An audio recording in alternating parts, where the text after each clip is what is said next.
Assalamualaikum warahmatullahi wabarakatuh. Alhamdulillahirabbil alamin. Wassalatu wassalamu ala asyrafil anbiya'i wal mursalin wa ala alihi wa sahbihi ajma'in. Amma ba'du. Sahabat bintang yang dimuliakan oleh Allah Subhanahu wa ta'ala.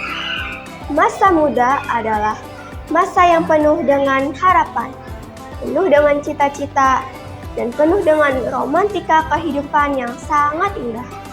Keindahan masa muda dihiasi oleh bentuk fisik yang masih kuat, pikiran masih cermat, pendengaran masih akurat, serta kulit wajah indah mengkilat.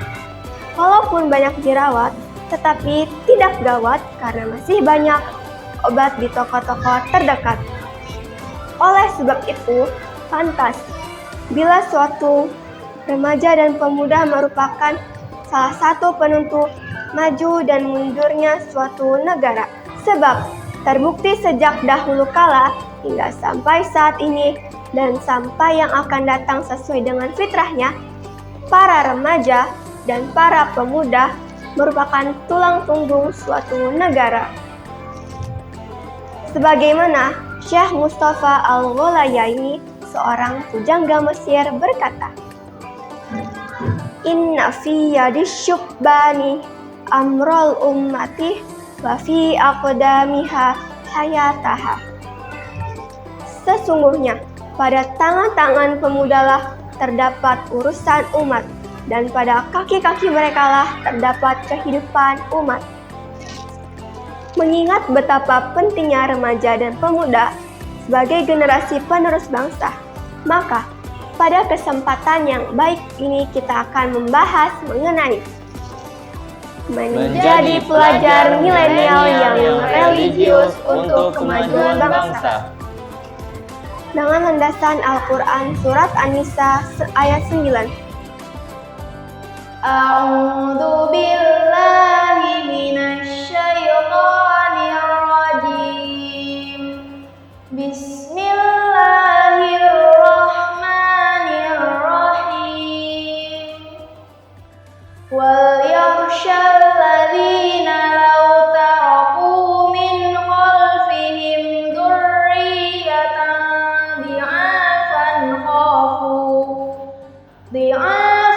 khafu alaihim falyattaqullaha wal yaqulu qawlan sadida.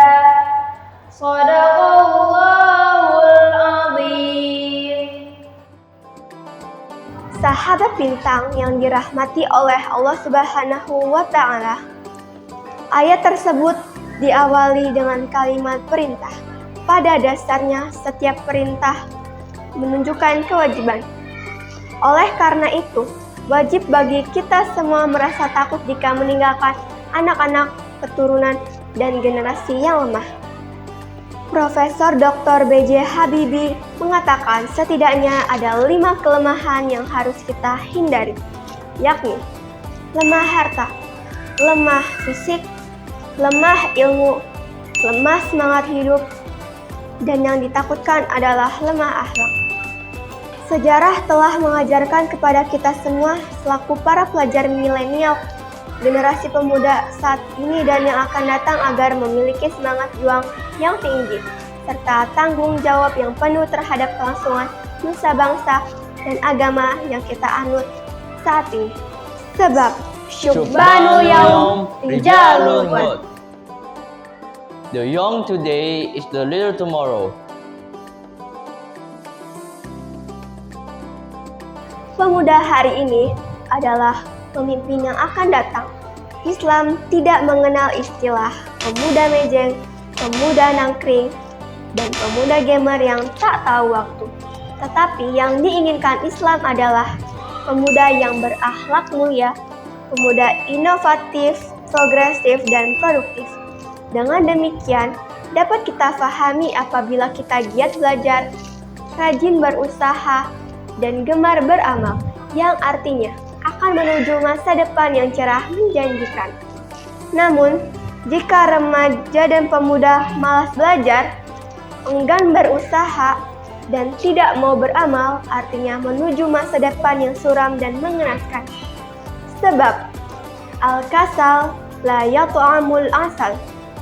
Insan yang pemalas tidak akan merasakan manisnya madu, melainkan akan tenggelam dalam pahitnya empedu. Tiada kebahagiaan tanpa lemah derita, dan tiada perjuangan tanpa pengorbanan.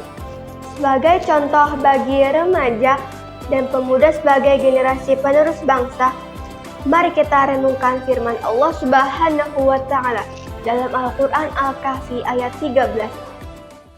Bismillahirrahmanirrahim.